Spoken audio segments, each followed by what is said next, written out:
اللہ الرحمن الرحیم۔ منطق میں جہاں مغالطات کا بیان ہوتا ہے وہاں ایک اصطلاح بیان کی جاتی ہے، ایک مغالطہ بیان کیا جاتا ہے۔ اصطلاح ہے مصادرہ علی المطلوب۔ یہ مصادرہ علی المطلوب کیا ہوتی ہے کہ قیاس کا نتیجہ قیاس جزء قیاس بن جائے،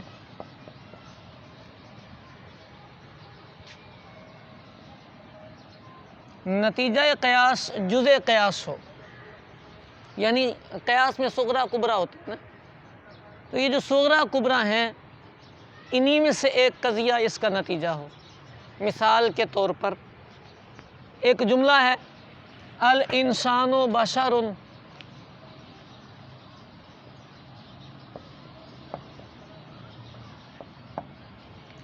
یہ صغریٰ ہے، اس کا کبریٰ بنایا ہوا کل بشر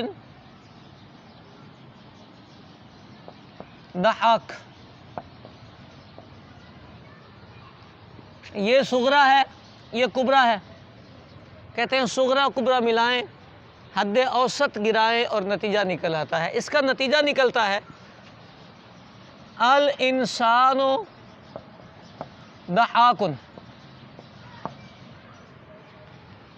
ٹھیک ہو گئی؟ یہ مغالطہ ہے، یہ قیاس درست نہیں ہے۔ کیوں درست نہیں ہے؟ اس لیے کہ بشر اور انسان یہ آپس میں مترادف ہیں،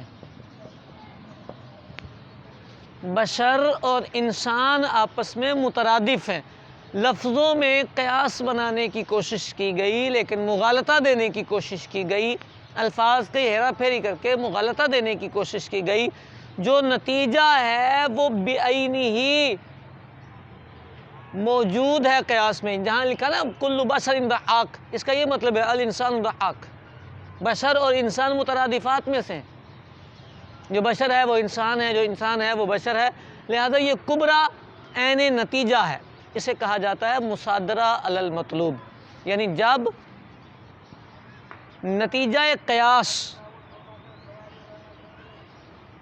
قیاس کا کوئی جز بنے، یعنی نتیجہ جب دلیل کا جز بن رہا ہو، نتیجہ جب دلیل کا جز بن رہا ہو تو اس کو مصادرہ علی المطلوب کی اصطلاح سے تعبیر کیا جاتا ہے۔ کتابوں میں کئی مقامات پر اسے بیان کیا جاتا ہے۔